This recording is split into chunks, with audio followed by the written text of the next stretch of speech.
A time tonight on a Friday night to give the audience what they're excited about, looking for. Welcome again here to our round table, the three amigos. We have a replacement face, but it's becoming a commonplace now with Josh Reed here. Thanks, guys. Josh, what's happening in the world? What are the most exciting things happening in the battle for Earth today? A Battle for Earth or Battlefield Earth, I think, is a great topic for tonight.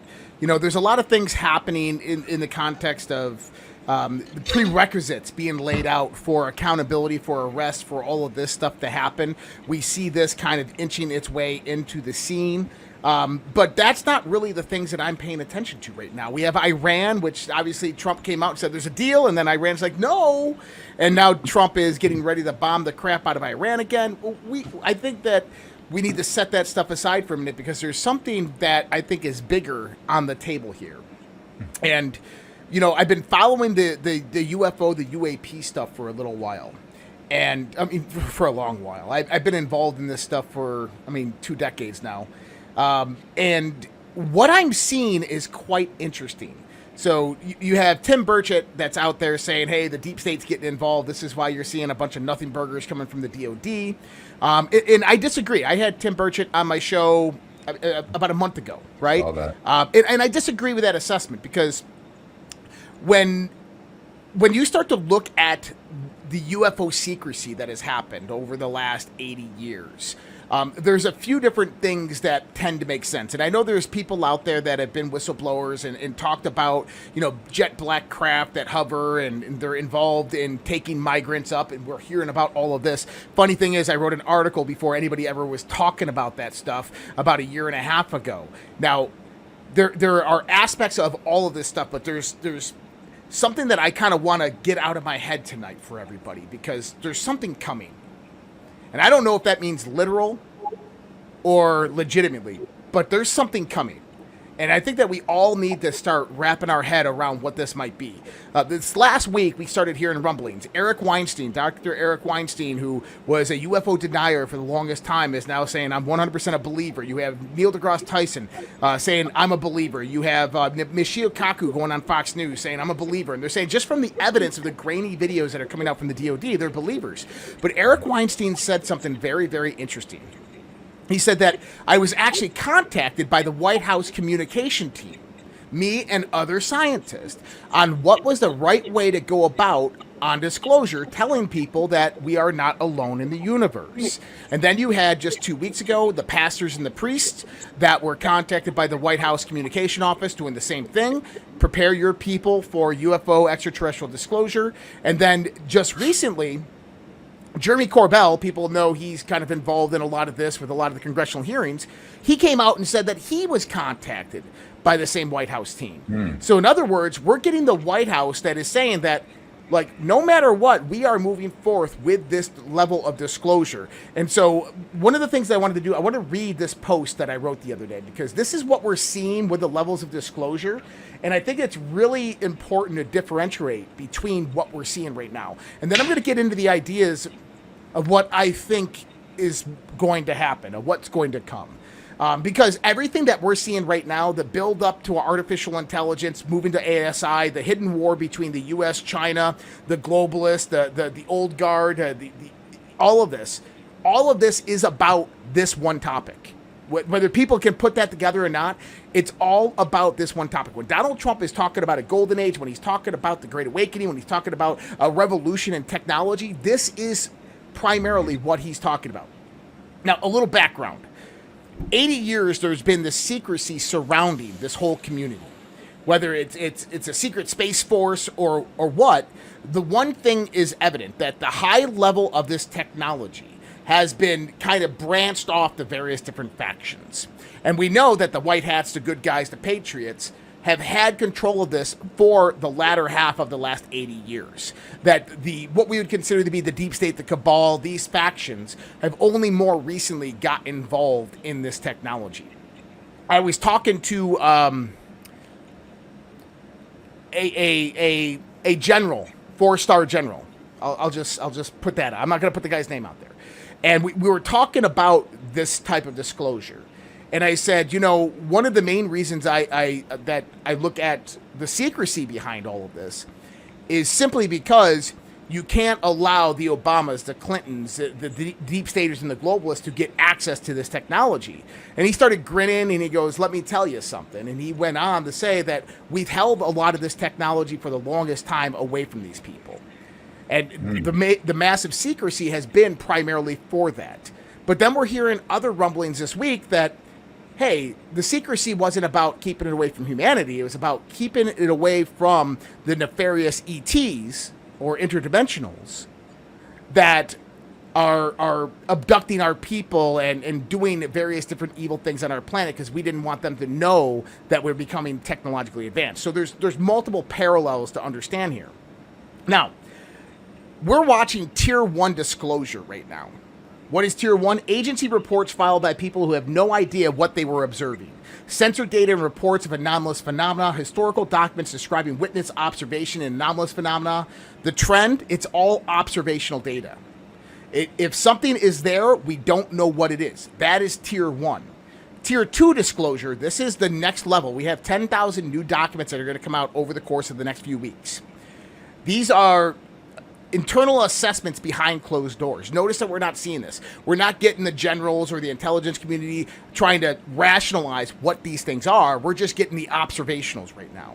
But this is going to be programs analyzing performance characteristics, propulsion signatures, transmedium travel, radar anomalies, nuclear correlations, biological effects, and intelligence evaluations. Not we saw something, but we have reason to believe the phenomena represents technology and intelligence beyond conventional explanation. Then you have Tier 3 disclosure, and that is the meat and the potatoes. That is the revealing of this technology.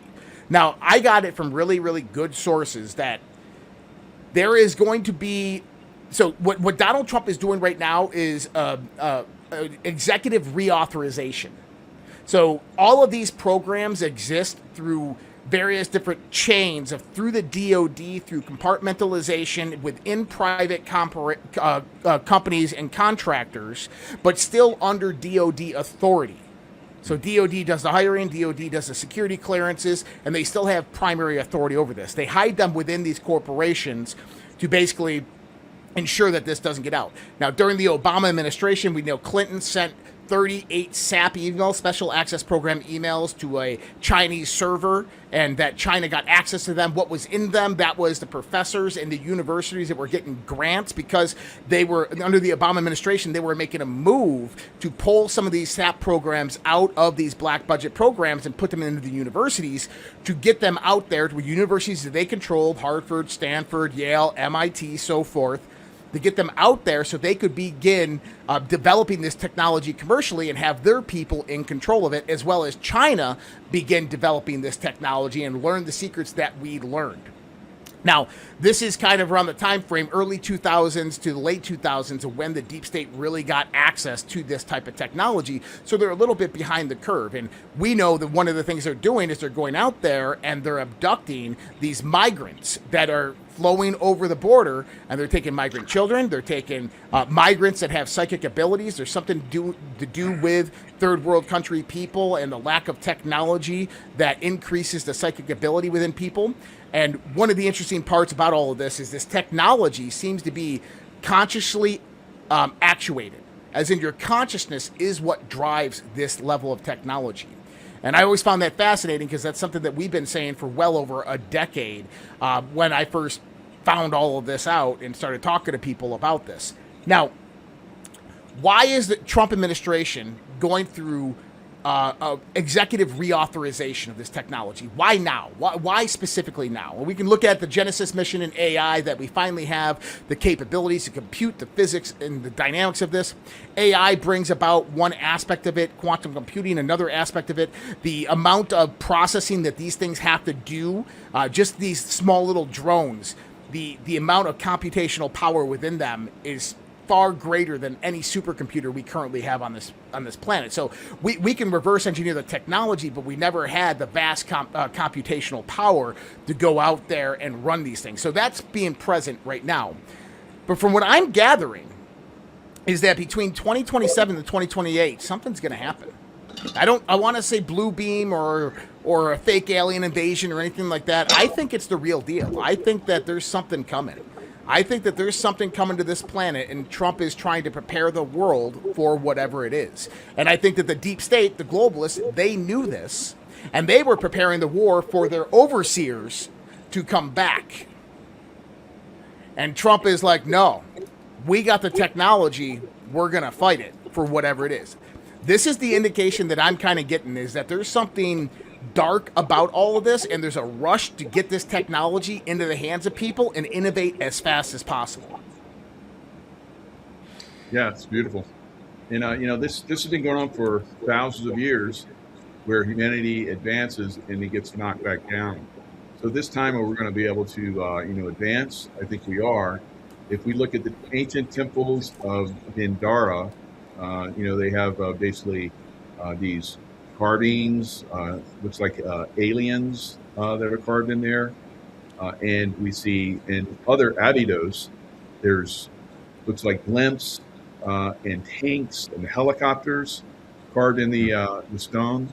Some of these have been we haven't seen them for thousands of years, and then they unearthed it and saw it. So it's not like something recent where somebody got in there and carved this stuff. Mm-hmm. So we've been dealing with this for a long time.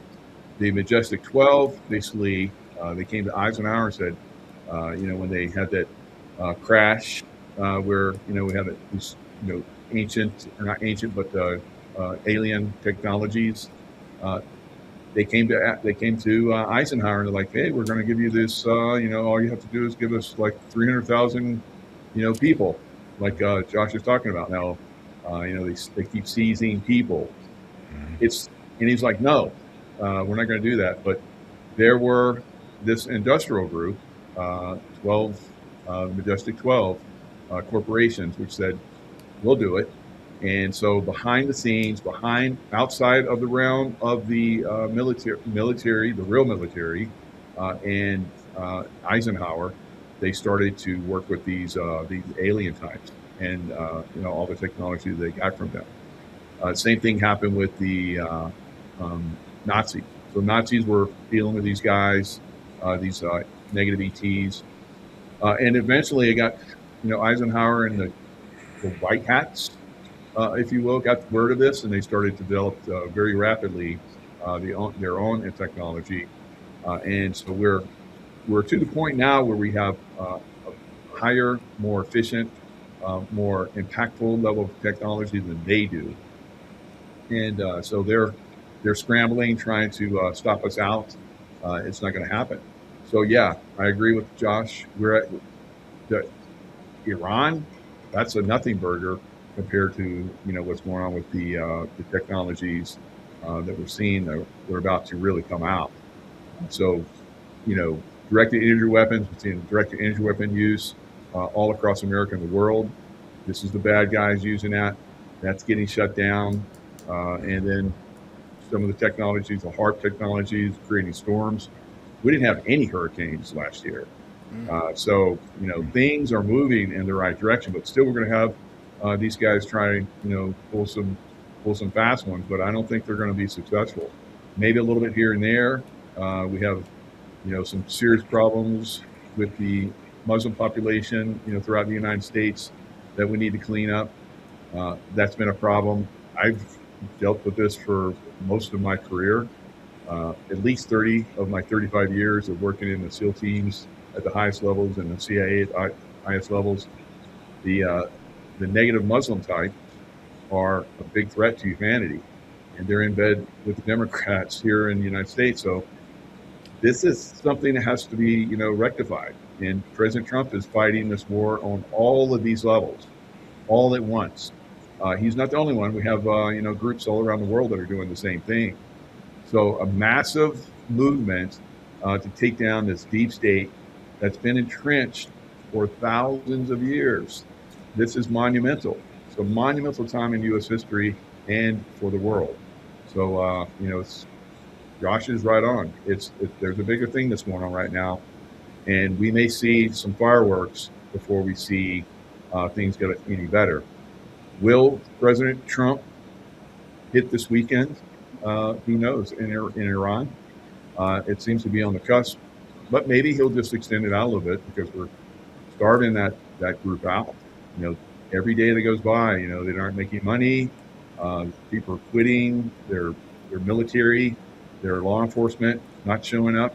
So it's starting to really, you know, have an impact. But it's also having an impact on the people of Iran. So they'll sacrifice the people all day long, forever, Mhm. to stay in power.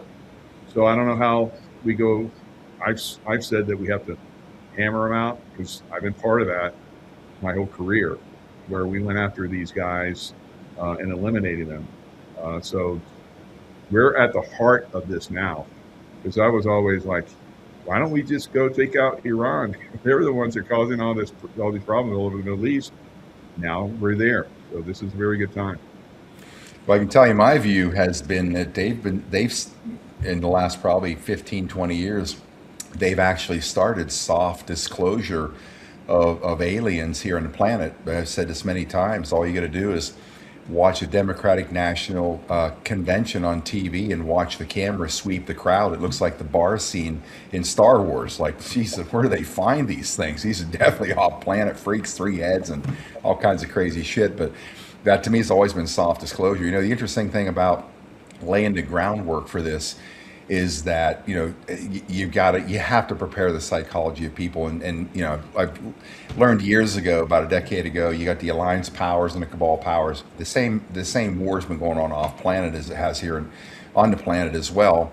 And it seemed like the alliance was on the brink there for probably in the last 8 to 10 years, but they got the upper hand now, and they've been seizing all these off-planet assets. And that's things that people haven't heard anything about this or thinking, what are you talking about, off-planet assets? Yeah, there's quadrillions of dollars of infrastructure built off-planet. And talk about us becoming an interstellar race. We've been an interstellar race for quite some time, just not all of us. It's just those powers that have control of those technologies. But what I find interesting is that, and I said this as soon as Trump, and in my opinion, the first step toward disclosure was when Trump announced Space Force. Because the day he said that, I said, here we go. Because you have these technologies that are so advanced that if humanity finds out that, as we said before, Mikey and I have talked about this, you have anti-gravitic sonic healing technologies, zero point energy, all these technologies that have been around forever. And people would learn that, and they would just get so pissed. And because in the medical side and the healing side, we've lost a lot of wonderful people on the planet, family members, husbands, wives, kids, from this murder machine called Big Pharma. And if this stuff existed, you would see a breakdown, total chaos, breakdown of social services, people rioting, just going crazy. And so how do you introduce these level of technologies that are now going to be dropped on humanity? I guess the two competing viewpoints is the on-planet alliance wants a very slow disclosure over 20 to 50 years, which started about 15 years ago. The off-planet alliance wants to drop it right on the heads of humanity because they feel they can handle it. Guys down here is like, no way. I was a proponent of like, hey, drop it all on our heads. We will figure it out. Because who wants to wait 20 to 50 years? And I don't believe that anymore. I think this slow rollout is what we can accept and understand, so we don't have this breakdown. But on top of that, how do you bring it to the consciousness of humanity? Well, as soon as Trump announced Space Force, I said, there you go. That is their umbrella that they can start introducing this infrastructure to humanity that's going to change everything. And how are we going to react? What are people going to say? All of a sudden, we build spacecraft or like aircraft carriers like Captain America, 6 miles long, massive, and comes up out of a canyon. You're like, oh my God, look at that thing. Yeah, that actually exists. How do you disclose that? Well, people are going to say, holy crap, look at what Space Force built. To be cheering, yeah, that's awesome, as opposed to, what, these bastards have kept this from us for all this time, and we've had this chaos on the planet. So the bomb that dropped for me on this, it blew me away. was Jesse Waters. You guys saw the segment, like, Yep. holy shit. He's coming out and saying, look, there's 4 different races of extraterrestrials. You got Nordics, you got Greys, you've got the arachnids, or whatever you call them, the ant people, and you've got the Draco reptilians, whatever you call them. I mean, think about dropping that on something as mainstream as Fox News. I was like, holy shit. Talk about just ripping the brakes off the car and just hitting the gas. Now, most people you would think would be like, "What? What are these talking? These guys are crazy," right? But I didn't see any of that reaction. People are thinking, "Holy, my God, it's real. They really are aliens." I thought that was a very positive indicator that humanity, at this point in time, I believe, is prepared for the big one to be dropped on top of us. And I've said this for years now. And again, it sounds like I'm always attacking religion. It's not religion I'm attacking. It's the dogmatic thinking where we were pulled off the playing field. Christ tried to help us understand this is the power you all have. This is what they stole from you. And how I explain, the quantum physical realm of our Creator, that's been wiped off the playing field for all of us humans. And that's Christ is trying to say it. Look, these works you will do, and even greater than I. Religion has had this grip on humanity and kept us enslaved, sitting back waiting for our Savior to come and clean the planet up. I said on the biggest stages in the country we've been on, religion's the worst single thing that has ever happened to humanity, in the case where we're taught in the Bible, just if somebody strikes you, turn the other cheek. Well, I just put out a picture today on Telegram showing Christ busting some asses and tables and throwing people out. That's not turning the other cheek. That's coming in like a warrior. That's not a sheep. That's a lion, and kicking some serious ass. And you guys have seen this. It's frustrated me that we need humanity to stand up and say we are done with this bullshit. Everything that they're doing to strip us to the bone of our rightful experience here, and all we have to do is stand up. We don't have to fight. I've said for years, we outnumber these bastards by the billions, but we are programmed through religion to sit back and just accept it, and somebody's going to save us. I've believed that all through my Christian life when I became born again Christian at 14 and 2 decades of that. But at this point in time, I've come to realize, we're the one you've been waiting. You're the one you've been waiting for. They're wait. The military is waiting for us. The non-terrestrial intelligence, the benevolent intelligence, are waiting for us. When our wake up is different than what they think. Our wake up is that the depravity that's happening on the planet is at the behest of the world powers and the leaders of every country. Theirs is to wake up, man. How can they not see their own power, what they can actually do, this incredible human species? So for me, however it plays out, I think you're right, Josh. When you drop something like that on Fox News and brings up the mantids, like ant-faced people that are conscious humans of high intelligence, like we are, they just, have had DNA fusions of whatever creatures they've created. And, what these guys have shared with me, we're the direct result of 22 separate genetic experiments over the course of time to perfect whatever, and the human species comes to this place. People say, no, wait a second, God created us, Adam, Eve, the rib taken out of Adam. You know what? Very simplistic form, 100% true, I believe that. Just over 1 billion years, right? We all come out of the elements of the planet. Every element that's in the earth is up in the air, just floating around. We are all from the same elements. How it comes up in the storyline is open for debate. But I think we're all saying the same thing, just in a different time frame or speed. But if this is where they're taking us right now, I say there's nothing else more important to happen for humanity than the disclosure of high intelligence. Why are they here? They haven't destroyed the planet. They obviously have a very special interest in this human species. You start asking, what is it? What is it about us that they have this sort of eye on humanity, and they want us to join those ranks of, interstellar travel and civilization, whatever. So whatever it is, I think you're right, Josh. Man, this whole conflict, Iran, Cuba, next, all these things are pale in comparison to what's really happening at the highest levels. Well, it's also about getting the whole world prepared and ready for this. So you have to dismantle the old world infrastructure, and that's what Venezuela and Cuba and Iran were. Red Pill Lion put out a quote from me from 925, and he actually tagged it in here. He said, "What we are dealing with is a very, very ancient dark cult. One that has ruled over this planet for a very long time. And they are being systematically dismantled at a time that they were most powerful. And it only happened because you woke up." And that is the truth in the matter. And, if we go to look at what you were just talking about, the trickle-down disclosure of what we're getting with UFOs, ETs, and aliens, I think what's going on is that there are gatekeepers right now that are not allowing access by the executive branch into these programs. The way Trump does things is he acts stupid upon them, but then puts out simple directions and very subtle clues. I think what you're going to get is one of these Tuesday or Wednesday nights, Trump's going to come out to the Oval Office at the Resolute desk, and he's going to go on at 9 p.m. on all mainstream media, on all mainstream news, and he's going to announce that we are not alone in the universe. I've just been briefed, and I've seen the documents. They're about to be released. We are not alone in the universe. I think that that's going to happen, because what that does is that is a paradigm-changing event for the world. Whether we all know the truth, but how many billions of people in the world don't even think about that or don't realize that? And the moment that you have that seed beginning to set within the minds of humanity, and then the technology starts rolling out, and you start seeing scientists begin to innovate towards that direction, towards hypersonic travel, towards anti-gravitics, towards free energy type of devices.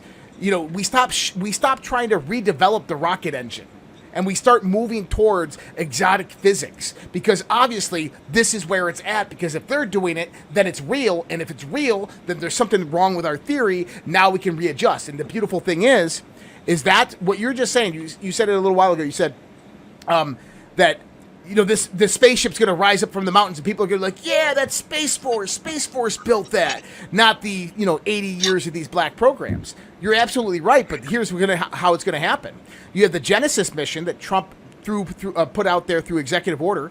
You have 40,000 scientists that are going into the Genesis mission. You're going to have the release of this information, drip, drip, drip, disclosure, flood. And then AI is going to figure out the science, give the plans and designs for innovation. People like Elon Musk are going to step in, and they're going to commercialize and innovate this stuff within a matter of a year or two. And you're going to start seeing flying anti-gravity craft. And people are like, oh my God, yeah, that's all. Trump and Space Force did that. That's how that's going to look, not 80 years of reverse engineering by these black projects. I'm going to see if I can show you guys something real quick here. I'm handling the I have the con tonight because Lisa's off on a Friday night. I'm going to see if I can do a screen share here on this. I'm not sure if it'll work. If it doesn't, I'll just read it. Can you guys see anything on that screen, or is it just blank? It's asking to share my screen. Your screen, okay. We might have set that up for you earlier, but I'm just going to go ahead and read it and come right back to you guys. This is Q drop, and obviously this is of the highest level of importance. This is interesting. Q drop 2222, September 19th, 2018, at 8:25 p.m. Eastern. Here comes Anon asking. The question is, Q, are we alone? Question mark, and it says Roswell? Question mark. And here comes Q team back and says no. Highest classification, and all highlighted in red. Consider the vastness of space. I mean, it doesn't get any more direct than that. That's high level intelligence. Yeah, no, we're not alone. Consider the vastness of space. So when they put that out, it was just another indicator. Trump talking Space Force, probably about the same year or a year later. Now that military intelligence is saying, yeah, no, we're not alone. Consider the vastness of space. Pop this one up on the screen. If you can just go right at the bottom right there, just hit share. You'll see it. There's a screen with a Q post right there.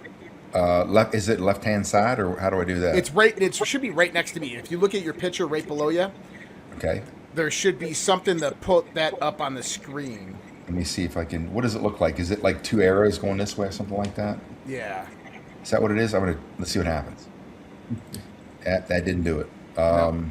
Okay, well, I can read the Q post. So streaming mode. Okay. November 22nd, 2022. Why that's important is this is the last Q post. What is coded in your DNA? Who put it there? Why?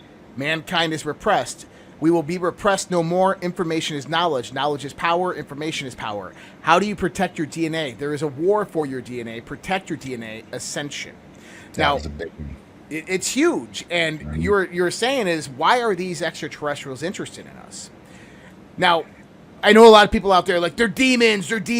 I disagree. The reason I'll disagree is because Angels and JD Vance said that recently. They're demons. I'm like, yeah. going the Well, wrong direction here. angels and demons throughout biblical times and throughout history, one thing that we always see is that they are never engaged within technology. They are always engaged within the spiritual realm, ethereal realm of how they operate. These things use technology. And actually, that's a big giveaway to why they're interested in us. Because they have to use technology in order to traverse the vastness of space or interdimensionality or to do the things that they do. We don't. And this is one of the... This is one of the interesting things. That's the hidden knowledge, right? You just said it. That is the hidden knowledge and capability that humanity has, but we don't understand it. It's been buried. It's been whatever coded, maybe coded in our DNA to block it or whatever. Yeah, absolutely. Yeah. So when we start talking about out-of-body experiences, near-death experiences, dreams, the dream world, the dream realm, all of this stuff is integrated directly with all of this stuff. Now, going back to the DNA part, one of the things that people heard this last week that came out was that the CIA was involved with 23andMe to capture people's DNA looking for alien hybrids. Huh, that's interesting. Interesting because on my Substack, I literally wrote a blog about that a year ago on Jeffrey Epstein because that's what Jeffrey Epstein was doing. And people want to know, the CIA has an incubator out there along with DARPA known as In-Q-Tel. Google... first money came in from In-Q-Tel. Google Maps was nothing more than old CIA Corona satellite imagery. Okay? Very well known in the communities about all of this, how CIA gave Google its first products. So Google, Sergey Brin. You remember Sergey Brin and Larry Page were subpoenaed by the Attorney General in the Caribbean when she was investigating Jeffrey Epstein? Nobody ever figured out why. I can tell you why. Jeffrey Epstein owned two companies, the New Albany Company and the Southern Trust Company. The New Albany Company is the one that he had with Lex Wexner. Both of these companies were DNA mining companies. DNA mining companies. This New Albany Company was located, headquartered on an island in the Caribbean owned by Google. Just so happened ran a Google quantum AI data center on that island. Now, what's more interesting is Sergey Brin's ex-wife, Anne Wachowski, was the CEO of 23andMe. 23andMe and then two other companies that existed in Europe at the same time were nothing more than honeypotting operations for the intelligence agencies and for Google to gather all of this DNA information, pull it in, and then when they had everything, they took it by a cyber attack. Once they had everything, they shut all of these companies down. Now, why was Epstein important? He was a procurer of children for these advanced projects of DNA manipulation, of cloning, of biomedical research. He was selling to big tech, he was selling to intelligence agencies, and he was selling to various other tech companies. Now, the interesting part is a lot of this research was being done in deep underground military bases. A lot of it was being done in third world countries, 72 biolabs in Ukraine. You notice that Tulsi Gabbard made her announcement a week after she announced that she was investigating the 72 biolabs in Ukraine. The CIA is spying directly on her. Her husband gets a rare form of bone cancer. Susie Wiles has breast cancer. Pam Bondi has thyroid cancer. I mean, do we see a pattern here? I mean, it was back in the 1950s when the CIA recruited Judith Vary Baker to go out there and take simian virus 40 and weaponize that virus to produce cancer so they could kill off Castro. And they had that technology in the 60s and the 70s, but think what they have now. And I directly believe that people in the Trump administration are being targeted by this level of weaponization. But the question becomes why? Because they're getting too close. Todd Blanche pulled back the Epstein files. Why? Because the next level of Epstein files gets released was financial data. That financial data begins to show that many of the people that Epstein had under contract were the Department of Defense and intelligence agencies. And what was he doing? He was selling DNA information and children being procured for biogenetic experimentation. This is the big secret in Washington, throughout the world, that everybody at the elite class, they all know, but nobody's saying anything because it implicates all of the top intelligence agencies, the Department of Defense, governments, I mean, Tim Burchett was on my show, and he goes, my biggest fear, and he goes that this is really legitimate. We just talked to a whistleblower on this, is that the Department of Defense is actually involved in genetic engineering of super soldiers. And I said, no shit, we knew that. like that's new to you? Like, have you met Mike Jaco? Have you met Mike Jaco? Yeah. So you mentioned that President Trump could come out possibly and talk about the UFO. This would be monumental because I don't know, Josh, you won't remember this, but maybe Scott might remember. 1976 presidential campaign. Jimmy Carter came out and said he saw a UFO, and that when he came into office, that he would have all the stuff that was there revealed. When he came into office, he reneged on that. So maybe a lot of people voted for him because he was going to do that. Because I remember as a teenager and so forth, everybody was talking about UFOs back then. And here we have a president that's going to reveal on that. Yeah, let's get him in office. Let's do it. And then he didn't do it. So now President Trump is revealing. And if he does come out like you're talking about, Josh, that's going to be very, very monumental because basically we're overcoming that MJ-12 control system. That's right. He's going to overwhelm it by actual disclosure. He's going to go in front of the whole world and say, it's real, it's happening. I've been briefed. There's extraterrestrials. Yep, we're hearing that this is who they are.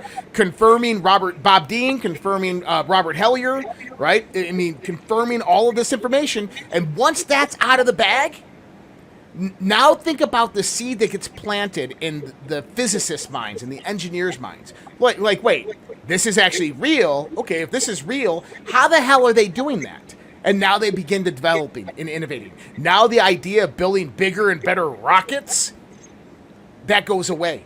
We transition to a new state of technological innovation that we've never seen before. And within the next 10 to 15 years, watch out. Yeah, and where did he reveal in? He revealed in Playboy magazine, CIA-controlled Playboy magazine. Of course, Hugh Hefner was an early form of Epstein. So that's control systems everywhere. They're breaking down. We're destroying them. So it's a great time. Yeah, the battlefield. You mentioned. I mean, you said it, Josh, early on. The battlefield on the planet is what we see. What we think is a battlefield is a smokescreen.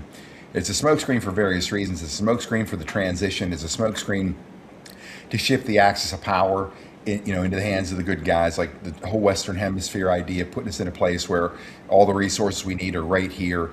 That, in my opinion, it makes sense. On every level, it makes sense, militarily, economic, in every way, shape, or form. But when you said that earlier, you're right. There is a bigger battle here. There's a bigger play here, and it's always, always behind the scenes. It truly is the Wizard of Oz playing this thing out. But even for the people like us, we consider ourselves the good guys, part of the White Hat operation. I think we're going to be completely blown away when this curtain opens and we get to see really like the deepest parts of what they're working on, what they're trying to free humanity from, and then we get a picture of it. There's multiple operations all simultaneously taking place every single day on different fronts. As you know, Mike, highly compartmentalized. One group doesn't know what the group over here is doing. It's pieces of the puzzle being built, assembled. Because if anybody knows at all, that's why we learned at the Q team is, who is it and how many are there? The answer was there are less than 10 and 3 are non-military. That's what we know. So that means basically 9 or fewer people know everything of this entire operation from front to back of what's going on. And if in fact it had to be that way because too much information of everything in the hands of too many people, there's always going to be a leak. What fascinates me is through all this, there are no leaks. I mean, think about this, guys. Just in this term, has there been a single leak on anything? We haven't seen that shit for decades. Every president has leaked everything, but everything is locked down so tight right now that I'm not even sure day to day what's happening for real in these different factions of the battle going on. But the battlefield is not just regional, it's the entire planet. And I think that's why now they're coming forward to disclose non-terrestrial interaction with humanity. And my what I'm always wondering is how do they? We can say this, but people are there. Like everybody's from the Show Me State now. Okay, that sounds pretty amazing, and I don't disbelieve it. Show me. How do they introduce to the world? Like, check this dude out. See this tall, handsome-looking Norwegian or Swedish-looking dude? Whatever his name is. Yeah, he's from another star system. He's from another planet. How does that play out? How do they introduce a live being to humanity all around the world? How does that happen? Yeah, real quick. The Red Pill Lion has a great little thing in the chat. UFO, uncontrollable female outrage. Right? So we saw that during the COVID bullshit, where mama bears, mama lions came out and went in those school boards and said, "Oh hell no, you're not going to do this to my children," and then it just blew that bullshit lie up. So yeah, we're making some great headway. Good job, mama bears, and that was great. And I think we're moving towards something like, you had John Ramirez, former CIA, coming out and talking about 2027 is when he had on through discussions of an event. You had Lou Elizondo, who would refuse to talk specifically about that time frame in 2027 to 2028. There is almost an urgency behind letting people know what's going on very, very fast, right? So from what I'm gathering is that there's potentially something that's going to happen. I don't know if it's going to be China announcing that they have anti-gravitic technology, or if it's going to be, a deep state faction that is going to try to fake a UFO invasion, or if it's going to be extraterrestrials. Now, I do have a theory here. I wrote this article about a year ago. Now, Mark Andreessen, who's one of the AI guys that's on Trump's tech boards and stuff like that, he was just on the Joe Rogan podcast, and he says that we already obtained artificial general intelligence. So AI right now is as smart as the whole of humanity, has as much intelligence as the whole of humanity. That's huge. Now, the time frame between AGI and ASI, artificial superintelligence, to where its intelligence goes beyond us, that could be a few seconds, an hour, a month, 10 years. We don't know. It could happen at any point. And if people want to kind of understand artificial superintelligence, if anybody remembers the book, or if you watch the movie, Hitchhiker's Guide to the Galaxy, okay, there's a computer, the super grand computer, that was created by the two smartest beings in the universe. And they ask it, what is the purpose of what is the meaning of life? What is the purpose of the universe? And it goes, come back in 3.7 million years. And they come back in 3.7 million years, and they have this big ceremony, and it comes out and it says, the answer, the biggest question in the universe is 42. And they're all like, what? 42? Makes no damn sense. He's like, no, I've calculated it billions of times. It's 42. Well, here's the thing. Is the advanced AI supercomputer understood the solution. The intelligent beings did not. Why? Because its intelligence was so far beyond anything that we can comprehend. We're mere ants in its presence at the level of intelligence. So 42 was the right answer, but it was the right answer at that high level of intelligent computation. And so we're moving towards artificial superintelligence. Now, anybody out there is a Star Trek fan, they know about two different things. Number one, the Prime Directive, and number two, First Contact. The Prime Directive is you do not get involved with a developing civilization because you could taint them or destroy them or whatever it might be. And then once they've obtained a superior level of technology to be able to traverse the stars, that's when First Contact comes. Well, what if there was another technology that actually prompted First Contact? It wasn't just hyper light travel. What if it was artificial superintelligence? Because with artificial superintelligence, if that thing rose up and destroys this civilization and then teaches itself how to travel amongst the stars, it could destroy other worlds, which means that is a point of ingression where an alien species would have to come out here and make first contact right when we've obtained artificial superintelligence.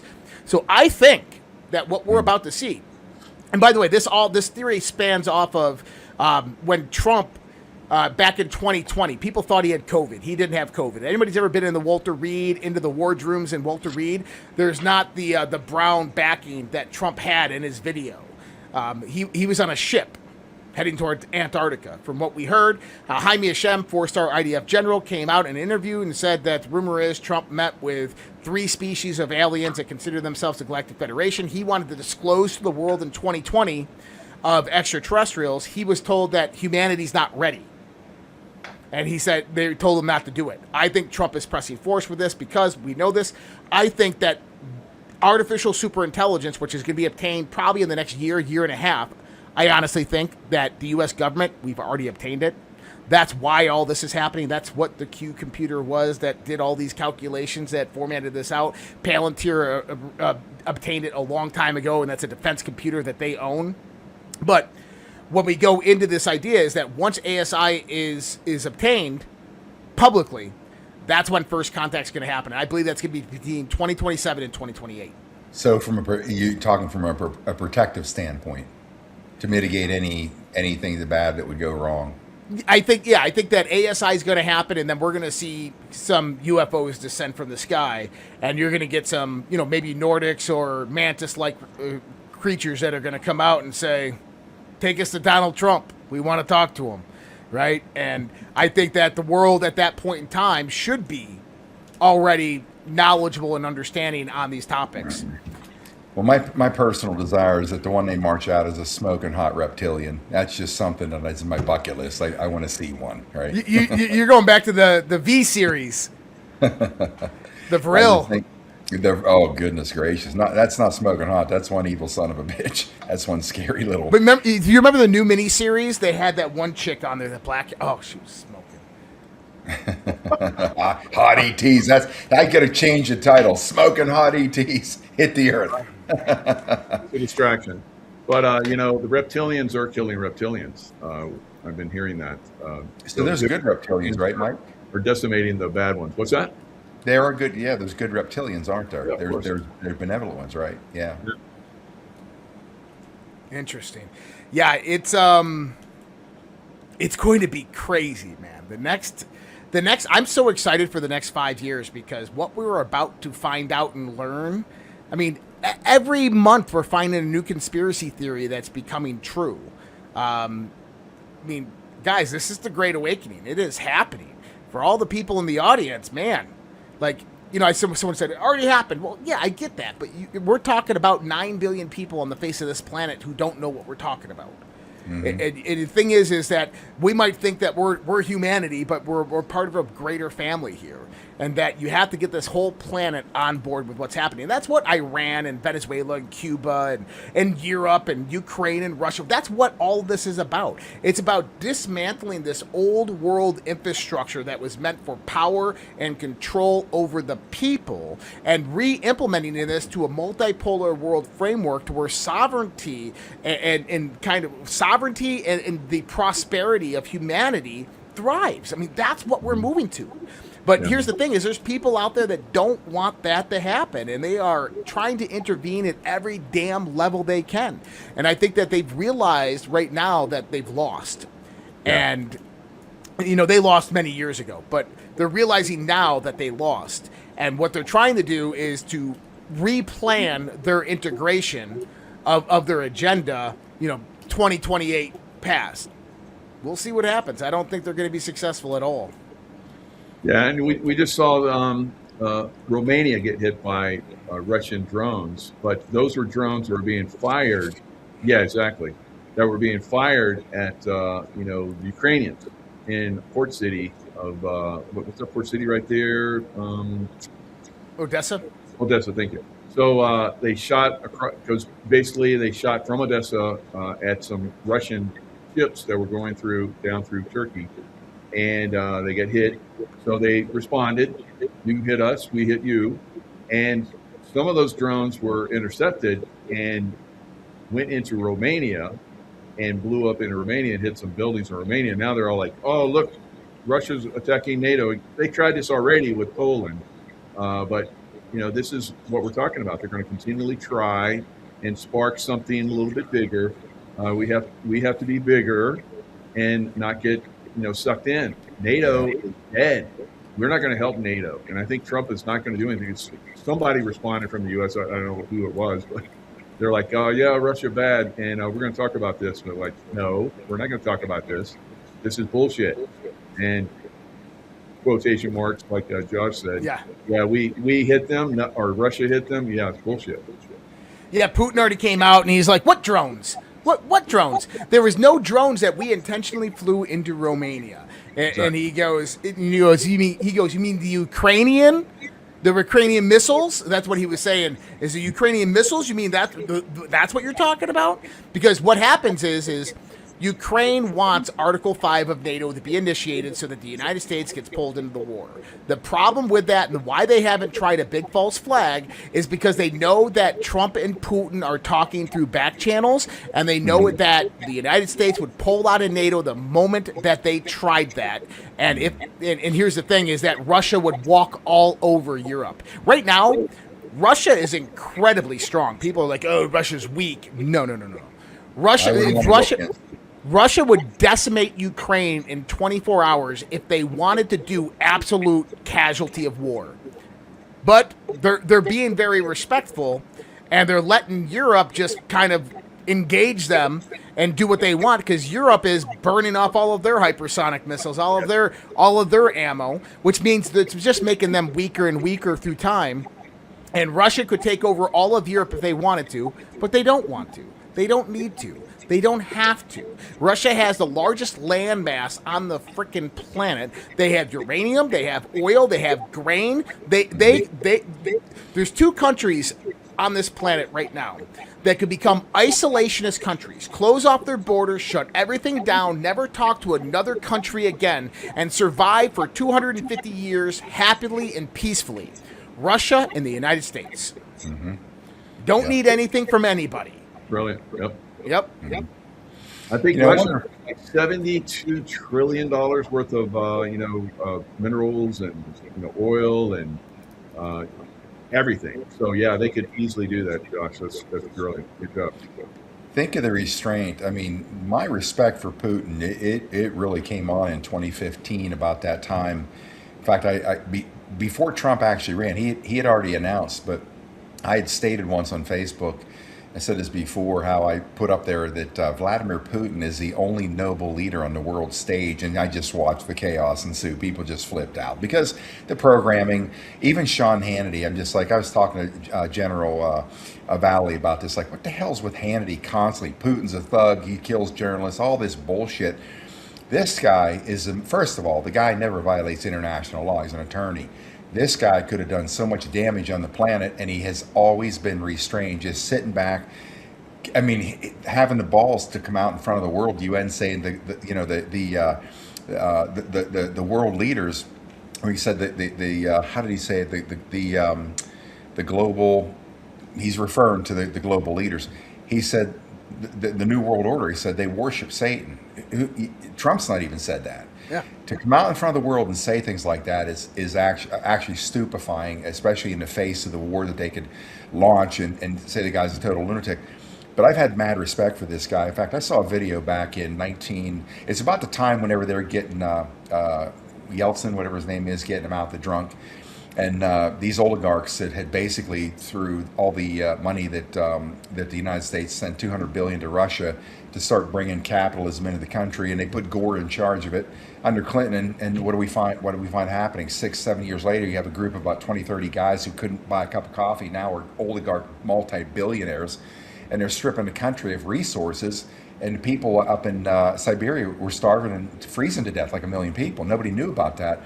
So when these guys brought Putin in at the edge of this time, and these oligarchs sat him at a conference table and said, "Look, you're never going to be president." He said, "We'll see about that." So then when he became president, what did he do? He started using the Constitution to decapitate everything that they had, their holdings, put them in prison. And there was about 1 million tons of coal sitting in one of the ports. I don't know if it was their warm water port. But he went out in Siberia, and I saw the video where all these people, you see these dilapidated flats, and they're all surrounding him, and they're begging him, "Please, please help us. Please don't leave." He said, I will not forsake you. I am coming back. And he goes back home, and then he goes to this port where there's this massive amount of coal sitting there. He said, by tomorrow, I want all that coal on those trains headed to Siberia. We're not losing one more Russian. And the response was, well, that's already been paid for by another country. And he said, I don't care. It's been sitting here for a year. Send it up there. And so obviously he saved a lot of lives, starts to rebuild the lifestyle and the standard of living for Russia. And people try to say, look, he's trying to reassemble the Soviet Union. I'm like, you kidding me? All these countries, all these stand countries, they were basically our welfare state here in the United States.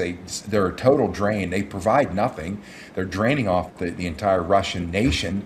And you want to reassemble that, all that third world bullshit? They wanted to offload that, never to have to deal with it again. So the last thing he was going to do was try to reassemble the Soviet Union. I have a friend of mine who was born in Odessa. In fact, he's a renowned foot and ankle surgeon, one of the top that there are. People fly around the world. He's been working on me for a little while, and he's become a personal friend of mine before I even left LA over here. And I sat in his office one day, and I said, it was like the day of Thanksgiving, and I'm having a real issue. He basically helped save my foot a second time, and I had no money too. And I just met the guy. He's young. He's younger than I am. He's probably mid 40s. But I said to him, he said, sorry, nobody's in the office today, and I don't normally deal with this paperwork. I said, how's Obamacare working for you? And I knew as soon as he looked at me like this, I thought, here we go. And he just said what he said. 3 hours we sat in that room, never even x-rayed me, nothing to me for 3 hours. All we did was talk politics. And this guy is so bright. In fact, he's one of the founders of is it RT or the Duran? The Duran. Yeah, he's one of the owners of the Duran. Extremely intelligent, hugely educated. He gave me the education of a lifetime on Putin, and Russia blew me away. Anyways, that just validated everything I thought about Putin since back in 2015 by the way he's conducting himself. The restraint that this guy has exercised in the face of this insanity, these insane attacks, and maligned like he was. So I said during this whole time, there's no doubt Putin's a good guy. There's no doubt Putin's working with Trump. But I think, again, the question then comes, is that Putin 1.0 or is that Putin 2.0? That's the only thing that I can't answer. Are we looking at Putin 2.0? Is he a white hat controlled figure? Is it a real Vladimir Putin? Definitely 2.0, maybe even more at this point. 3.0, 4.0? Could be, yeah. Now, Romania, that's where Dracula was, Vlad the Impaler. But he's in Romania, he's a hero, Christian hero, because he stopped the Ottoman Empire, which had far more people, warriors that were coming, and they basically, they impaled 20,000 of their soldiers, and then the rest of the army came through and saw that, and they're like, okay, yeah, we're going to go back. So why are they trying to, provoke Romania? Is Romania, one of those countries that's going to flip? I don't think so. They're a Christian country, just like Russia. Now, what made Russia, flip from the Soviet Union back to the Republic of Russia was the child. Basically, they're stealing the children.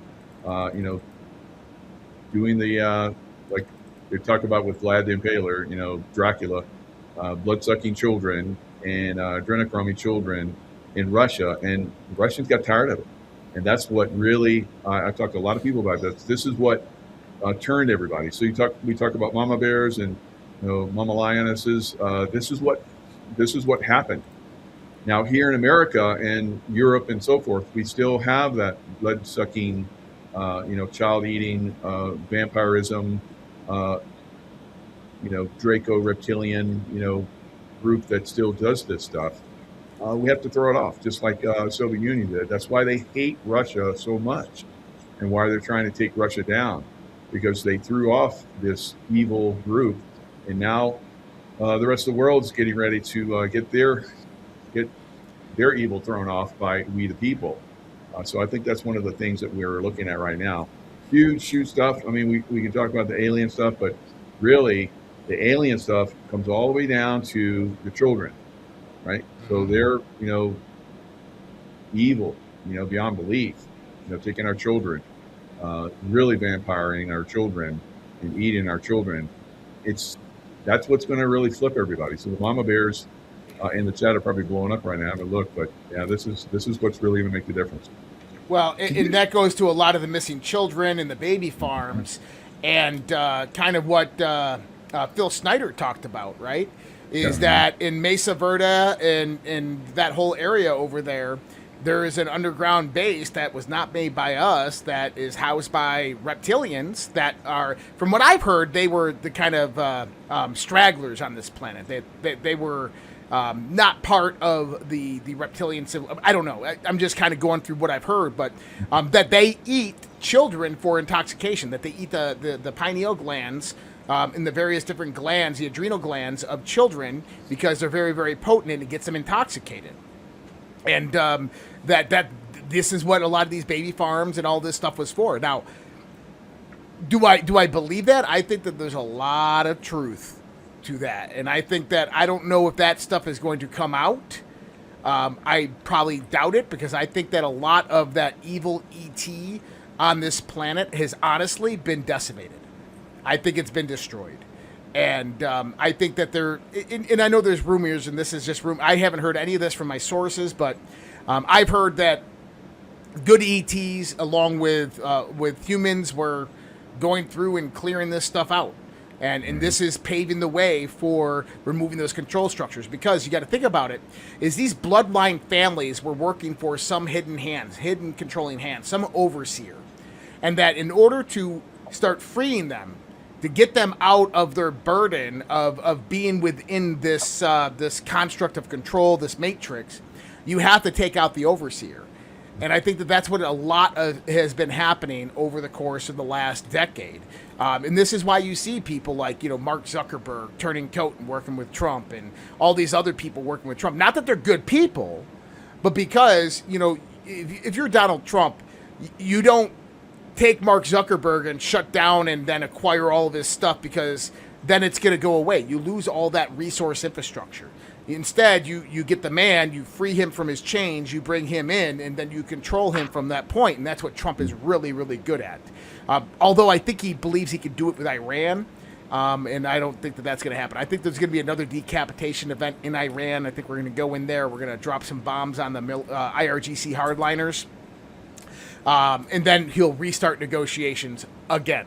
And I think that's going to probably happen over the course of the next few weeks. At least that's my thoughts on it. But for the ET stuff, I think that we're in for a very, very big surprise. And I think that if you are alive in the next 5 to 10 years, which I'm sure everybody listening and every person on this podcast is going to be, you are going to see some advancements of technology that are going to blow your freaking mind. Yeah. You know what the most exciting is about that is the life extension stuff. That to me is people having a second chance at a real good life, because you think about the people that are living. You mentioned, Josh, everybody watching this. You got somebody in their 80s. They, like my dad. My dad was always worried about, not worried, but he just kept saying, "Man, I just hope I'm alive to see this, see the ending of it or whatever." I said, "Oh, Pop, you're absolutely going to." I didn't know they were going to get to him, but I think about that in this time where the most exciting moment in the history of the human species is right now upon us. And there are people who are just hoping and praying that they're on the edge of the doorstep and they're just on their way out. Like, man, I just hope this happens so I can see this, I can watch this. And for me, I think the most important technology is the life extension technology, of whatever that looks like, whether it's a pod, whether it is some type of quantum field that they, inject into the planet, whatever, to stop the mass murder, the death of humans, so they can actually be part of this incredible. You talk about, Josh, the technological advancement. I've heard this, and I know you guys have probably heard the same thing. In the next 5 years, the advancement we're going to see, maybe it's 5 or 10 years, the advancement we're going to see is going to be a 500-year leap. In fact, there's a book written 30 years ago called The 500-Year Leap in technology and advancement, and to just to watch that happen and see this become a Jetsons type planet, where now, and I think about all this stuff, that what happens to the planet when all this stuff hits us, because I said you want to change the entire planet, get anti-gravitics in our hands and let's go to work, because literally overnight you're talking about the dissolution of every road and street in the world, like Yeah. picking it up off the ground, no more incursion on Mother Gaia, and no more car crashes because you're on one plane and it's this way, that way, car crashes. 300,000 people, 400,000 die every year in this country from car crashes. When you have these planes, all these multi-dimensional planes where we have this vastness we could be traveling through and not making a danger for everybody. But I said to Sasha once, I said we were off the coast of Turkey or somewhere last fall on a ship, and we're looking at the infrastructure, and I'm just thinking, how do you transition that? How long is it going to take, same conversation, to deconstruct this concrete jungle of a planet and get rid of the ugliness of it all? He said it'll happen instantly.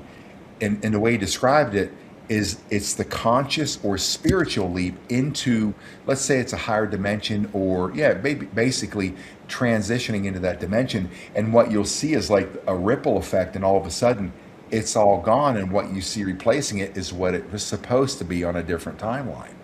I thought, man, how fascinating would that be to see that kind of a transformation, literally demolecularize or move through that wave field into maybe the advancement is that, but what we're sort of transitioning into what it was supposed to be without this yoke or this weight that kept humanity down. I mean, who knows? The wonderment of it all is going to be the best part, trying to figure out what it's going to look like and then having it actually happen. I think this is just an amazing time for all of us to be, number one, alive, but we actually get to talk about this without being killed, without having yet another channel taken down. And obviously we've got the controls now, because here we are talking about things that would really get you ostracized or just killed just 5-6 years ago. Just real quick on the life extension technology. I've been following a guy by the name of Dr. David Sinclair out of Stanford's longevity lab. And, a few years back, he was talking about all these things that they were working on, that they've basically extended the life of mice by 3 to 5 times. And he was asked the question, why only 3 to 5 times? He goes, because that's all we did. We could do it over and over and over and over again. So in other words, if you take a mouse into the average lifespan of a human, that's a human being living 250 years. And he said we could keep on going with it, and they've learned how to do it. And so at first they were using these designer stem cells that they have to pull out of an embryo clone of yourself. But more recently, this is where it gets really interesting. The beginning of the Trump administration, the FDA granted the test trial of their technology on macular degeneration and glaucoma patients, blind people. They've only been, 5 months into this trial, and they've already cured it. Cured, C-U-R-E-D. Cured blindness. Okay? And this is the same technology that they use to reverse aging. And he said that it's really easy, actually. He goes, it's three, he calls them chemicals, but it's 3 things that you already know of that are out there in the world that you can start taking today. He goes, I'll tell you 2 of them because you already know. And that's NAD+, and then Reversatol. And then he goes, the other one is kind of a more proprietary supplement, but he goes, all you do is you wake up in the morning, you take this cocktail, you take it for about 2 weeks, and then you will de-age 20 years over the next 6 months. It's here. It's here. I've told my sister, my oldest sister, Colleen, was born blind in one eye, 10% vision in the other eye, because she has underdeveloped optic nerves. And 30 years ago, I remember at different public speaking events I talked about that at some point in my life, I know somebody's going to step up and they're going to have the capability to solve that problem. And I told her that. I said, you're going to see it in your lifetime. Now, this is a girl who has never taken a disability check, went to school, post-secondary education, has worked her own job, has her own home, and the only thing she can't do is drive. Everything she does, like you want a speaker system hooked up, all the wires and shit, she'll like, just get out of the way. I'll take care of it. And she'll reach around and she uses her fingers. she can feel. I mean, it's a kind of a language where she can feel her way through things. Now, again, she has a computer screen as big as this here, and she's up close to it. Worked at Penn State, just retired from Penn State about 2 years ago. Was in the Health and Human Services department.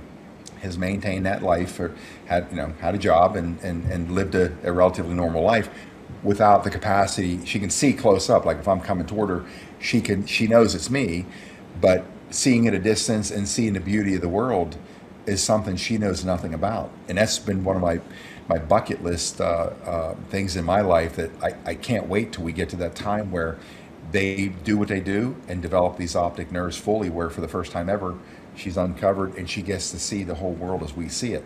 And I think now we're right on top of that. So Colleen, I know you're watching this right now. So I told you 30 years ago, this day's coming. You're going to see what the earth looks like. And she should reach out to that program, Dr. David Sinclair, because they're looking for people just like her. Okay, I'll start looking. Can you direct me anywhere? Because I'll go to work on that. Yeah, I will get you his information. Please do. Absolutely. Wouldn't that be something? See. So the John of God, he abused hundreds of women. He was Oprah's spiritual leader. Bill Clinton also had a baby farm in Africa. So baby farms, to supply the reptilians. So this is one of the things we're disclosing now. Speaking of Disclosure Day by Steven Spielberg, the new movie coming out, looks like it's going to be kind of what we're talking about, where ET has come to disclose, and there's like all these people are starting to have speak, and they're putting out all this stuff, and they're trying to stop it. MJ12 is probably trying to come in and stop these people and stop this ET from disclosing. So this is what a lot of us have been seeing, where these scientists are being killed. A lot of people in the community that secret space program, they've been killed off quite a bit over the last several years. It's very frustrating to see that, some of my friends. But this is what we're going to see until we finally get control of MJ12 and stop them. So I think that's really where the focus. So all of these technologies we're talking about, they ain't coming out until we get control of those assholes. Yeah, kill them. Just absolutely off their fucking heads, like as fast as possible. Just like sending the frogman. Send the frogman in, and the only weapon he needs is the only weapon Mike Jaco needs is a cheese grater. Just give him a cheese grater. Yeah. That's all he needs. Death by cheese grater. Carve him to the bone. Yeah, make sure you get on video, man. I want to have that's going to be party time for me. Yep. A feel good movie. Well, if I had Gene Decode on here this past week, and we were talking about that. And by the way, Josh, you were talking about the eradication of these species. That's why Trump in the first term allotted $500 million to subterranean warfare training. I mean, who ever heard of subterranean warfare training?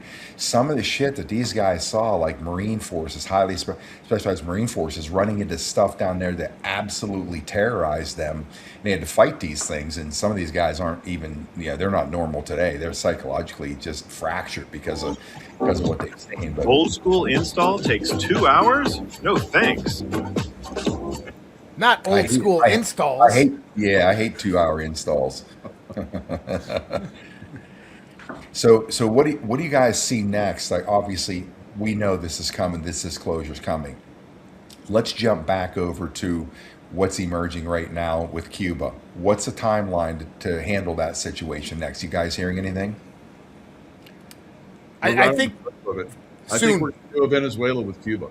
Yeah, we're going to do a Venezuela with Cuba. I think Delta or ISI or SEAL Team 6, someone's going to get sent in there. They're going to grab Castro and bring him out because, think about this is one of the methods that Trump has used is decapitation events, right? Yeah. He goes in there, he takes out the Ayatollah, he takes out the IRGC leadership, he takes out Maduro. And Castro, whether people want to realize it or not, still controls much of Cuba. But he knows all the players involved. And that's the key, is to get him back here to the United States of America, face prosecution for the last days of his life, or he can talk.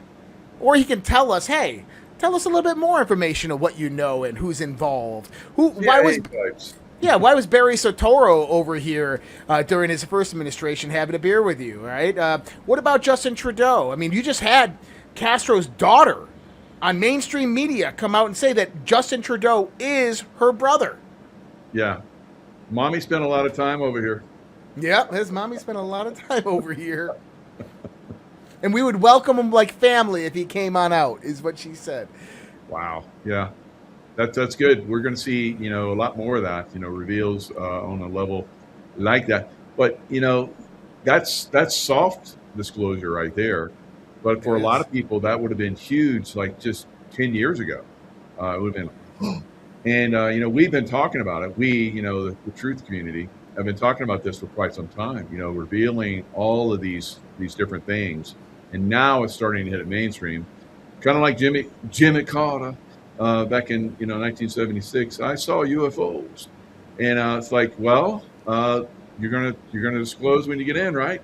Never happened.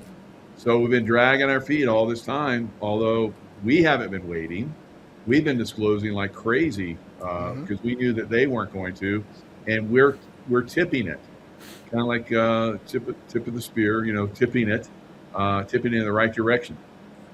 Yeah, 100%. We're and Trump is doing, I think, prerequisite kind of laying down of the information, and we're seeing this on all levels, even the election integrity stuff. DNI Tulsi Gabbard is out in 30 days, and within that 30 days, I think we're going to have some revelations of information and her report on election integrity and infrastructure. And I think that those referrals to the DOJ are going to bring about some indictments, but it's going to give Trump the prerequisite to bring about a national emergency on election integrity and infrastructure, which is definitely going to change the scene.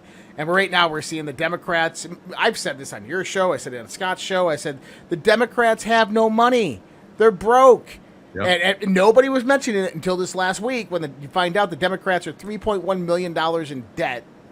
And I'm like, told you. How can you win elections if you're $3.1 million in debt? You can't. If all your donors are being arrested, Swalwell's a donor being arrested, or under federal investigation for ongoing criminal conspiracy, this is all the NGOs in infrastructure, Act Blue under federal investigation, they're done. They're cooked. We're watching the end of the Democrat Party, and I think that we're going to have a very, very happy ending to a lot of this. But the people out there it's not over yet. There's still a lot of fight left in this chicken, and we have to go through the processes and the steps. But my sources and indications say that we've already obtained artificial superintelligence at the U.S. side, and that's a game changer. It's over. I mean, it's been game over since we've had that. And with that being said, the next stages is, I was talking about this a few weeks ago, is that we're 1 foot out of the old door and 1 foot in the new door, right? Right now we're closing that old door and we're walking fully into the new door. That's kind of where we're at with the worldview of where we're headed. Yeah. And we saw 3 major rhinos get taken out, over the last couple of weeks. Now, next week, we're going to see Spencer Pratt, take out the LA mayor. Wow. That would be like we're talking about. The Democrats that don't have any money anymore. Spencer Pratt, I think he had like 2.7 million, could be a little bit higher. And his opponents only had like, hundreds of $1,000s. So he had like 10 times more than either one of those knuckleheads that are running for the Democrat Party. So we may see on January 2nd, Spencer Pratt, if he gets 51%, he's done. He's got it. It's done. There's no runoff. He's going to be the next mayor. Wow, if that happens. I agree, and that's going to be the tide that begins to turn, because I think that's a signal for the governor election in California. Which removing Swalwell from the scene was one of the best things that could happen for that. Yeah. And then that puts every blue state on notice. I mean, you just had what was it? DHS Secretary Mark Wayne, come out, Mark Wayne Mullen, and he said that if these states, blue states, still want to be sanctuary cities, let them. I don't care. That's fine. But guess what? Your airports will no longer have Department of Homeland Security processing international flights. No international flights. Good luck. No doubt. I mean, imagine California not having international flights. Colorado, Denver, not having international flights. New York. Yeah, New York. Wow, Oh yeah. that'll be huge. So yeah, definitely a good angle to take these guys out. So Where'd yeah, Scott go? What the hell? I guess Scott he's talking to he's on the phone. He's got something else going on. So Ah, he got kicked out of the studio. Tracy's saying so he's trying to get back in. Great, he got kicked out of his own studio. Uh, so we're keeping the show alive. That's good. Who else could do this? But you and I, Josh. So yeah, I think that the political, I think the political reveals are about to break, like you're talking about with Tulsi Gabbard. Imagine, and that could be one of the reasons why she's leaving, so that they can just like dump that, and no one gets responsibility for it or gets taken down or hurt or whatever. She just dumps it out, and then boom, she's gone. She's like, oh, it's good. I left it. so great idea there, right? Tulsi Gabbard is something we could actually talk about here. Is number one, obviously her husband Abraham has a rare form of bone cancer. I think that was absolutely CIA. John Ratcliffe at the CIA had his guys spying on her. Whether he knew that or not, he needs to resign because of that.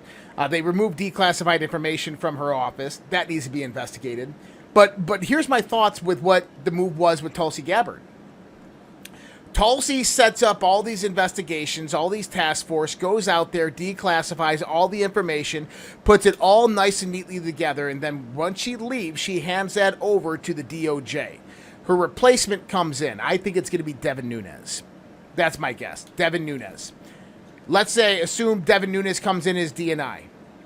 That's when they fracture the CIA into 1,000 pieces. So Are you one saying, part, Josh, that Radcliffe is a bad guy? That I don't like Radcliffe as far as I can throw him. I mean, Scott, think about it. Is we know that the CIA was spying on DNI Gabbard. Whether John Radcliffe knew or didn't know, either way, he needs to resign because of that. If he didn't know, that means he's not in power and control. And if he did know, that means he was behind it. Guy's got to go. But this is, I mean, your new DNI, I think their job is not going to be disclosure and declass.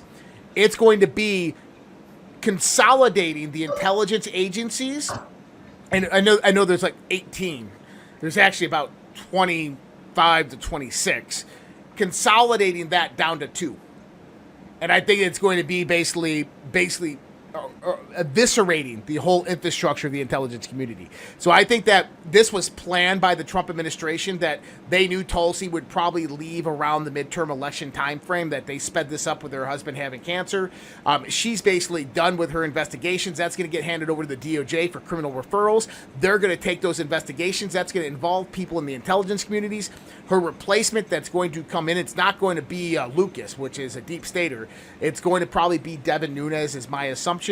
And when Devin Nunes does come in, or whoever does come in, their job is going to begin dismantling that intelligence apparatus and infrastructure, and probably consolidating it down to just a military intelligence agency.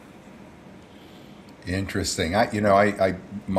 Something happened over here. My internet kind of crashed, so I cashed out for like 4 or 5 minutes. So I missed a lot of what you said. I thought, and this is just an assumption, I thought, how could this possibly happen? How could this agency go invade another agency and take back this information? I thought, I wonder if that's just another operation to draw attention to the whole UFO disclosure thing. I mean, I had no knowledge of anything. I just thought, wonder if that, because I assumed Radcliffe had control, was a good guy. I thought, wonder if that's just scuttlebutt to put it out there in the media and sensationalize it, so people then start focusing on that. And what's it all about? It's about alien disclosure. But man, I'll tell you what, if that happened and it was legitimate, that just goes to show you how deep this swamp is. Well, in the interesting part about the documents that the CIA took back, JFK, MLK, RFK, and more, they were found MK Ultra documents that were getting declassified for the MK Ultra hearings. Yeah. Yep. That was one thing they could never have get out of the box. Never. Yep. Now another threat that we have that's going to have to be addressed, maybe after the election and midterm, is the Muslim threat. So the Muslim threat is massive, it's huge. Muslims don't integrate. Now, I've seen a lot of people say that they have seen, psychics and so forth, massive numbers of Muslims converting to Christianity, and that could be because they have no choice. You're going to leave Or America. flipping the script. Yep, exactly. Damn. Well, what is the three-step process of Muhammad? Migrate, replicate, dominate. Yes. That's how they invaded all the Christians. Syria used to be a Christian nation. Turkey used to be a Christian nation. This is how they've taken them over slowly over time. Egypt. Yep. Yemen, Egypt, Christian nations. Mm. They did it the same way every time. Come in and pretend that they want to, be respectful and honor everybody around them, their religion, breed, had the numbers, start hitting the political system, and where they can't accomplish that, just start look at this bullshit in New York City. They're coming out on the street and stopping traffic on prayer mats. I'd like to take that truck out there and just run down the street and mow down 30 or 40 of them. I'm pretty sure that's going to happen at some point. I guarantee it's going to happen. Unfortunately, yeah. I see that, but it's us or them, quite frankly. And I've seen this. Muslims don't integrate, like Josh said. They come in to take over slowly, methodically, and then they dominate. They get to the point where they're more of them than us, and then they start to dominate. They've already started to do that in New York. Like, what are you going to do? What are you going to do? In a lot of these big cities, and coming to Texas of all places.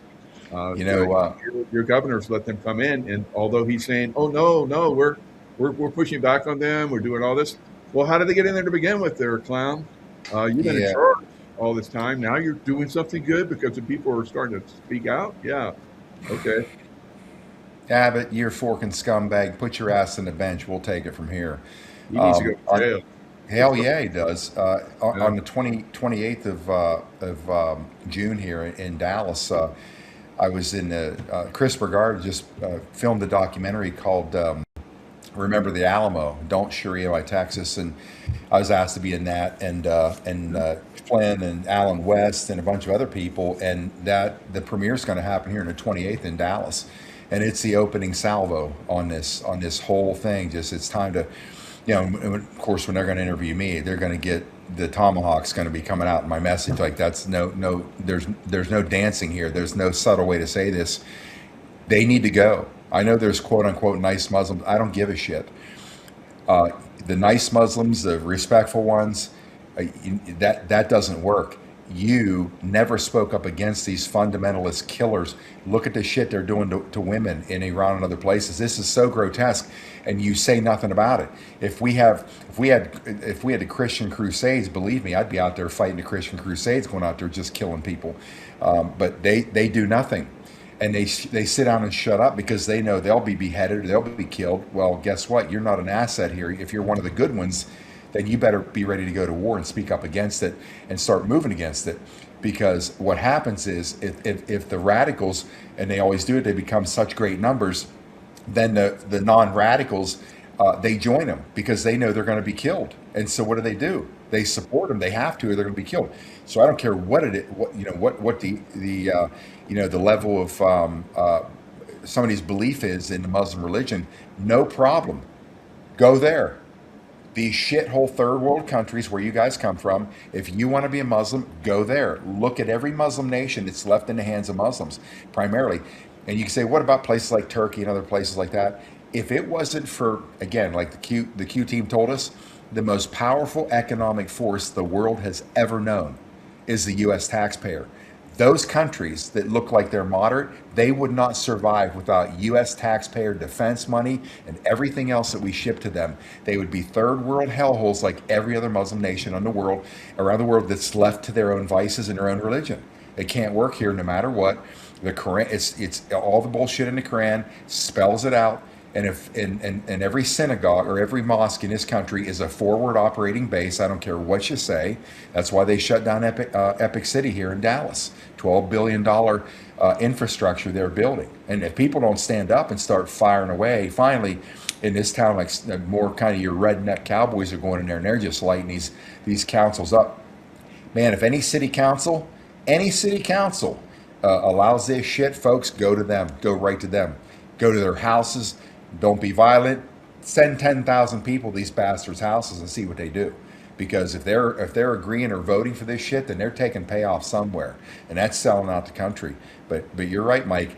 We got to put an end to this now, and we got to put it down hard. And I haven't even seen what you've seen around the world.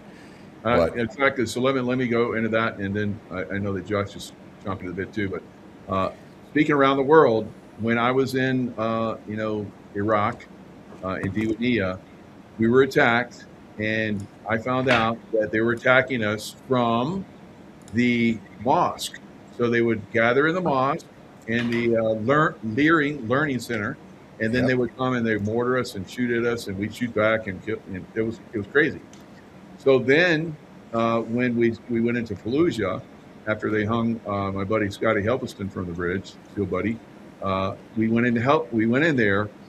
They were coming, same thing, coming out of the mosques and the learning centers, and eventually the military got a green light. If you see them coming out of the mosque, blow the hell out of the mosque, and then they started to take that city down, and they didn't until then.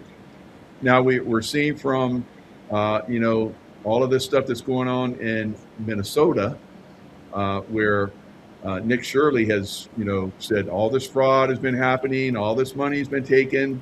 Some of that money's been going overseas. Some people have been, building, get Ferraris and Mercedes and nice houses and so forth. Some of that money, according to George Webb, has been going to buy weapons that are going into the mosques. Same shit. Oh, so got me chomping to the bits on this one. Nice. I'm in Minnesota. That's right. Number one is how they steal elections in Minnesota is with the Muslim populations. They have basically NGOs that work with the mosques, and during election time frame, they go around and collect all the people's ballots.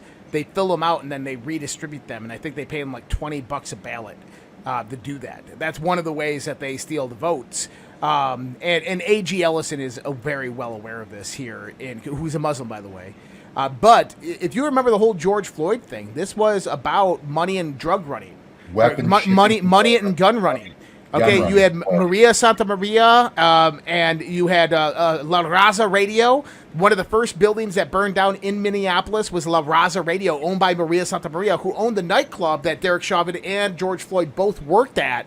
Right, They were counterfeiting money for the cartels, but they were also running arms for the cartels into the Somali populations and throughout Minneapolis. And if you remember, if you go back about a year ago, at the beginning of the Trump administration, there was a massive arms bust in Minneapolis, actually about 25 minutes away from my house, of a Somali guy who had explosives, grenade launchers, rocket launchers. This is what all that stuff came from. And now you're starting to see the takedown of the Minneapolis Police Department. The police chief just got indicted, right? He's resigning. From what I gather, my good friend's a police officer up in this area. I'm not going to say where, but they're very well familiar with what's going on in Minneapolis. And basically, the Minneapolis police chief was having an affair with another officer. Well, apparently this isn't the only person. Mayor Frey and other people are involved in not only the cover-up, but also affairs. And so there's his driver, by the way. The police chief in Minneapolis had his own personal driver, which just happened to be a Somali police officer. And they did a hiring spree all throughout the Minneapolis Police Department, and a lot of Somalis worked there. But from what I'm gathering, is they're all so that his driver just got put on leave. Is getting fired, and a lot of these other Somali police officers are going to get fired and removed from their positions as well. But Minneapolis Police Department is probably one of the most corrupt police departments in the country. And they were 100% a part of that whole George Floyd thing. That's why Derek Chauvin was brought in, because they recognized the counterfeiting. They didn't want the Secret Service getting involved because it was part of a larger gun running operation, very similar to the gun running operation that was happening in Vegas during the Vegas shooting. Yeah. George Floyd was running tractor trailers of weapons up there and putting them in the hands of Keith Ellis, and they were putting. I heard in maybe it was California, where the state building or the government buildings up there, they're stockpiling massive amounts of weapons there too. But everybody thinks that George Floyd was this what they made him out to be. The guy was involved in all this bullshit, running guns for these Muslims, and they're stockpiling them because why? They're looking to take over the country. They're looking to take down America. And you see any indicator that in one area of the country, but we have multiple areas. So I say there's no discussion to have. There is no debate to have. These people need to be shipped out and sent away. And there shouldn't be they're bulldozing mosques in places like Denmark. They're bulldozing every mosque in Denmark. Japan just outlawed the Muslim religion in the country. I mean, we always wait until we're pushed again to the precipice. That might be they're talking about until at the precipice moment of destruction will people find a will to change.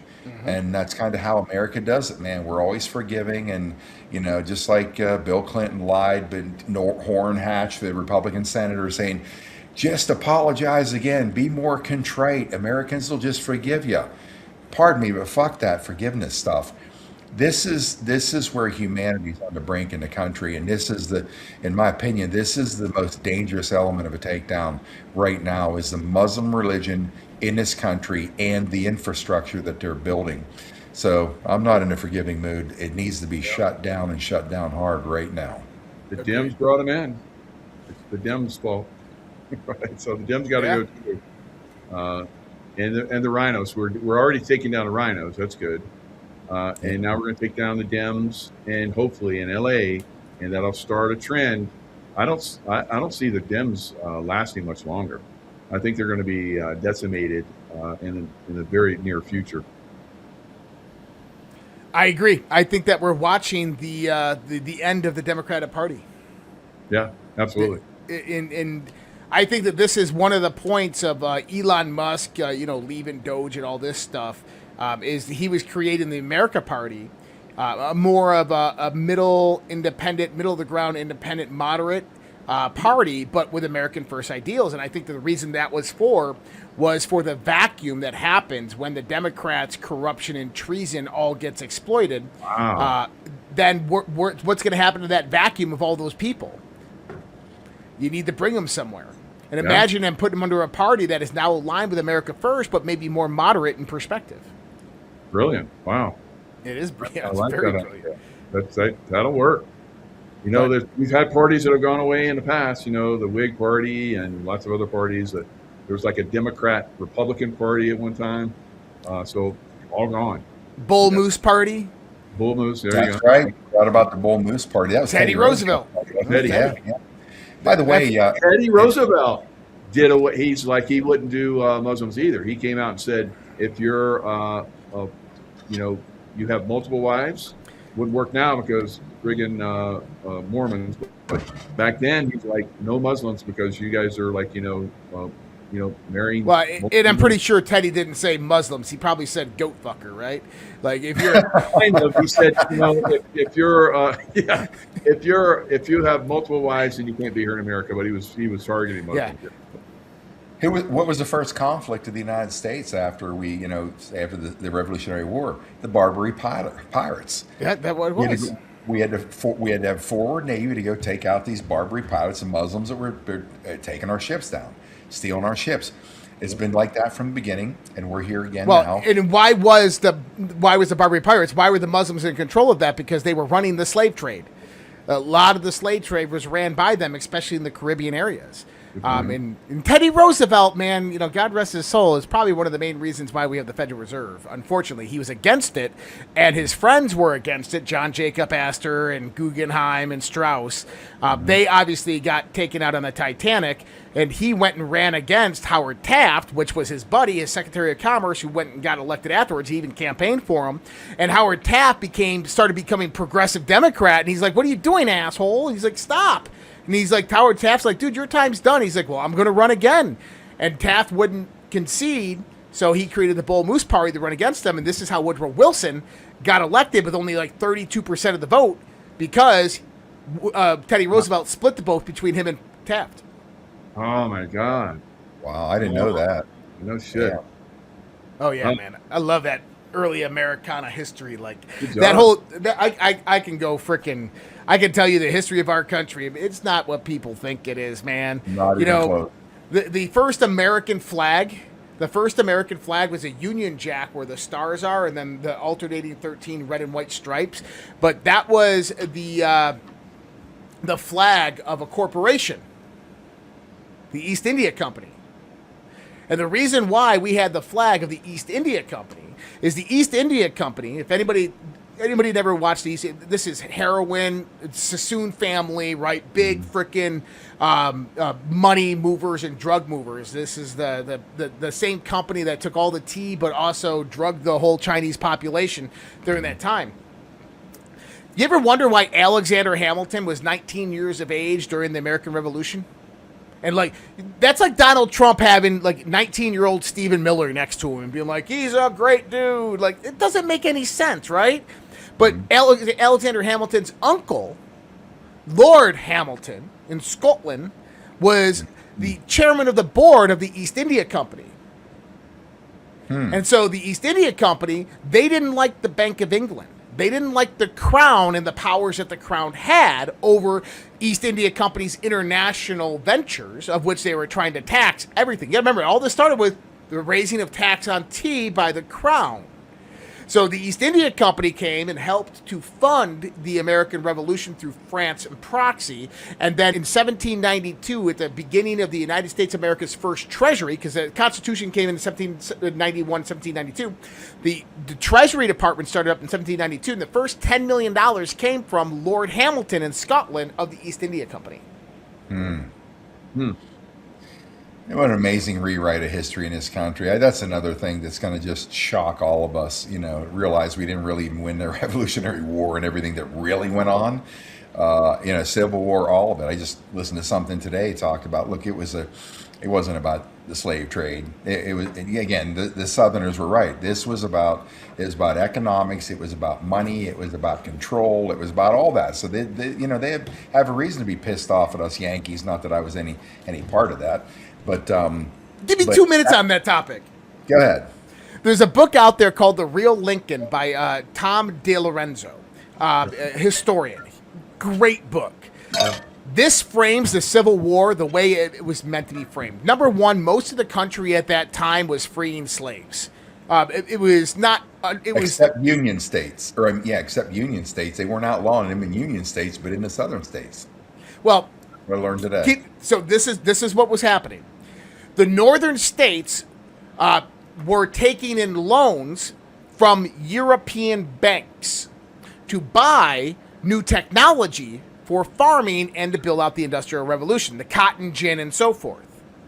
So what happened is in Congress, deliberations started happening that the southern states had to go out there and take out the same loans to bring the same technology over. And the southern states said, no, we're not taking out loans from Europe or from any European banks, and you can't just make a hard transition. We still have workers out in the field. You got to give us a time frame, like 5 to 10 years of transition away from that labor force and integrate the technology. And the northern states said, no, you need to do it, and you need to do it now. And that was the prerequisite that led to the Civil War and why it was fought over slavery. Unbelievable. I mean, the hidden history that nobody knows, and I should do a whole series on this sometime. That's good. Good. Yeah, that'd be a great idea. This thing just keeps banging around in my head, so I got to say this. Have you guys seen the movie Idiocracy?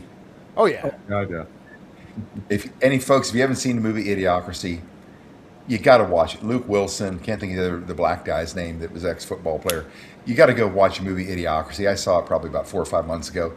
And it's so ridiculous. You're like, that's what this country or world would be if the Democrats remained in control. It's exactly what would happen to this country. It'd look like the movie Joe Idiocracy. Biden's America. Yeah, Joe Biden's America. Yep. But, gents, I got to get going here. I got another show to get on. Perfect segue. Yeah, perfect segue. It's always great to have you guys together. I learned so much just hanging out with you guys. And like I said, Josh is my Encyclopedia Brown. Remember that book series, Mike, when we were kids, Encyclopedia Brown? The dude knows everything about everything. I had that stuff, yeah. Yeah, the good old days. Anyways, ladies and gentlemen, thanks for joining us again on a Friday night. This is an impromptu roundtable, and we'll thank Mike's wife, Tracy, Joe, Jaco, Scott. It's about time to start kicking the bushes. We need another roundtable. Okay. like herding some cats, getting these guys together on their schedules. But so on behalf of myself, Tomahawk, Josh Reed, and Mike Jaco, that is a wrap for tonight. We'll be back again in a couple of weeks, and I'll say thanks, gentlemen, and that's a wrap. Big Street Fighter out. Good night, guys. Cheers.